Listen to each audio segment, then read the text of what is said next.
Buenas tardes para todos. Esta es una presentación dirigida a la Universidad Militar Nueva Granada, a la Facultad de Relaciones Internacionales, Seguridad y Estrategia, al Programa de Relaciones Internacionales y Estudios Políticos, a la asignatura de Derecho Constitucional a cargo del docente John Harold Rosso Rivera. Esta presentación está a cargo de las estudiantes Linda Lisset Leguizamón Pulido y quienes habla Camila Ortiz. El día de hoy hablaremos acerca del capítulo número 5, nombrado La Revolución Liberal del siglo XIX, del libro Colombia, una nación a pesar de sí misma, escrito por David Bushnell.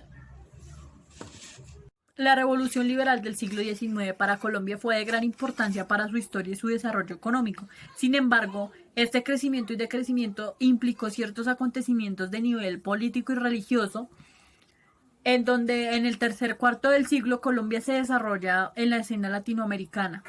La economía fue creciente hacia afuera, aunque continuó siendo pobre en conexión con el mercado del norte del Atlántico.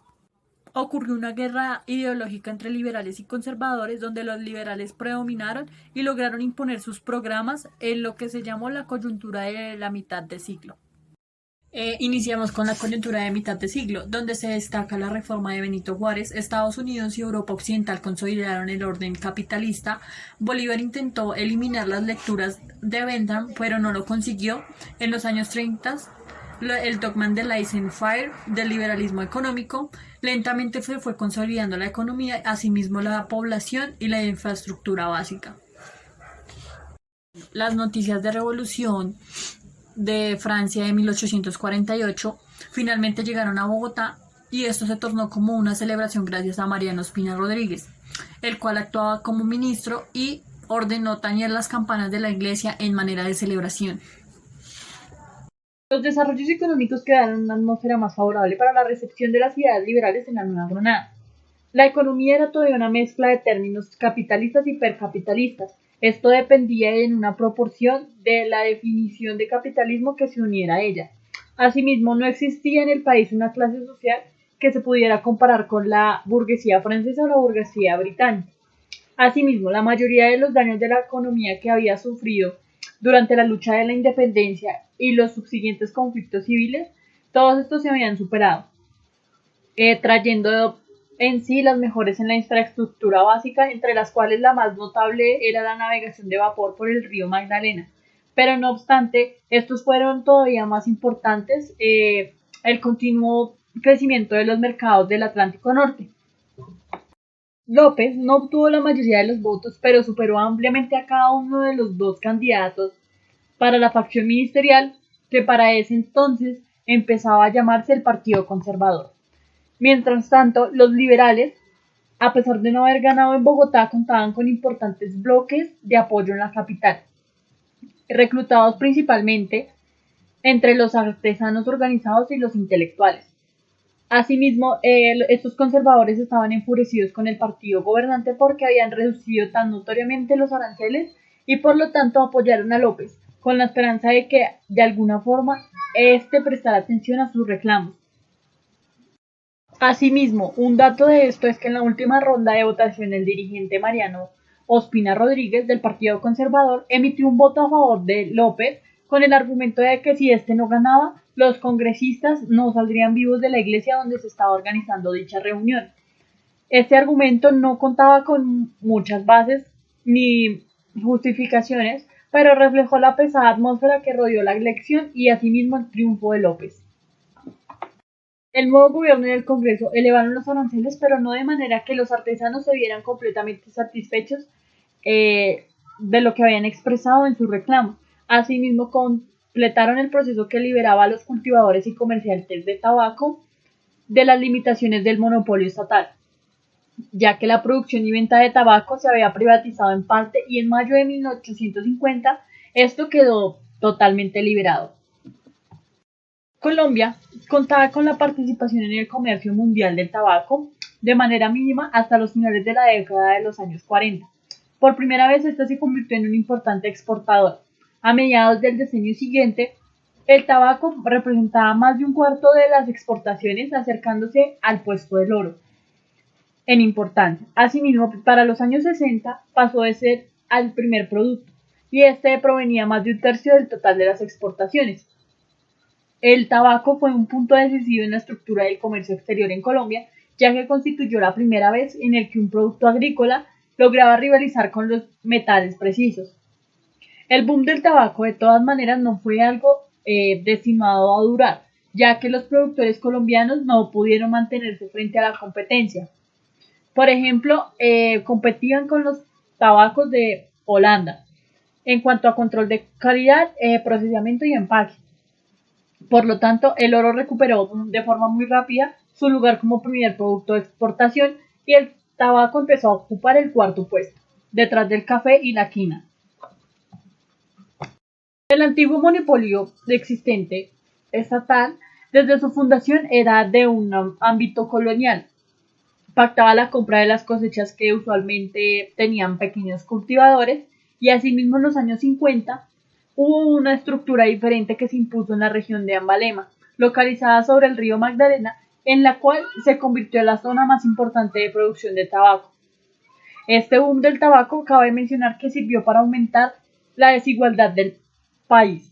Asimismo, otra reforma cuyo impacto socioeconómico despertó las evaluaciones favorables y desfavorables del país fue la porción de terrenos para los indígenas o resguardados. La distribución de las tierras entre familias aborígenes ha sido repetitivamente ordenada desde el movimiento de la independencia, pero nunca se había llevado a cabo de una forma exhaustiva. En el año de 1851, alrededor del mes de mayo, se creó una ley en donde especificaba que aquellos esclavos que quedaban en la Nueva Granada podrían ser libres de una vez. En el año siguiente, el 1 de enero, alrededor de 20.000 esclavos obtuvieron su completa libertad. Gracias a esto, la Nueva Granada era considerada un estado empuñado en la libertad humana. En el año de 1853 surge la Constitución. Esta tiene como datos importantes las responsabilidades provinciales, la reforma que provocó el sufragio universal, los funcionarios públicos por voto popular, surge la legislatura de Vélez, en donde se da el sufragio universal femenino.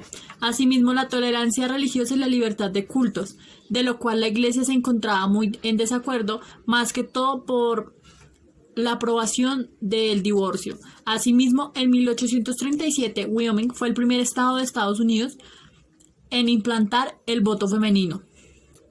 Llegamos al interregno conservador, en donde Melo es exiliado y vencido. Obando no volvió a la presidencia ya que lo acusaban de no haber hecho nada para evitar el golpe de Estado, y Mariano Ospina fue el sucesor del conservador Manuel María Mayano, el cual dio comienzo a la primera constitución feudalista, que fue llamada la Confederación Granadina. En el interregno conservador, la alianza de gólgotas y conservadores contra draconianos y artesanos era totalmente lógica, ya que los cabecillas de los dos primeros grupos tenían orígenes sociales similares y diferencias conciliables en cuanto a las políticas nacionales, excepto en los asuntos relacionados con la Iglesia. La contribución de los conservadores había sido mayor, contaban con más apoyo. En 1863 surge el nuevo nombre de Estados Unidos de Colombia. Los 9 estados cuentan con poder superior, los cuales son Antioquia, Bolívar, Boyacá, Cauca, Cundinamarca, Magdalena, Panamá, Santander y Tolima. Asimismo, la Cámara Alta del Congreso pasó a llamarse Senado de Plenipotencia, y para la reforma de la Constitución se requería la participación de cada estado. Asimismo, el Banco de Bogotá fue la primera entidad bancaria existente en el país. La economía sufrió una depresión en los años 70, ocurrió el ferrocarril en Panamá en el año 1856 y el siglo estuvo rodeado de la aceleración de expansión urbana en Medellín y Bogotá. El apogeo del modelo de crecimiento hacia afuera. Los precios de las manufacturas importadas continuaron decayendo de una manera muy grave. El boom del tabaco fue algo transitorio, pero siguió siendo importante en el renglón de las exportaciones. Cabe resaltar lo nombrado anteriormente, este ocupaba el cuarto puesto en las exportaciones nacionales e internacionales.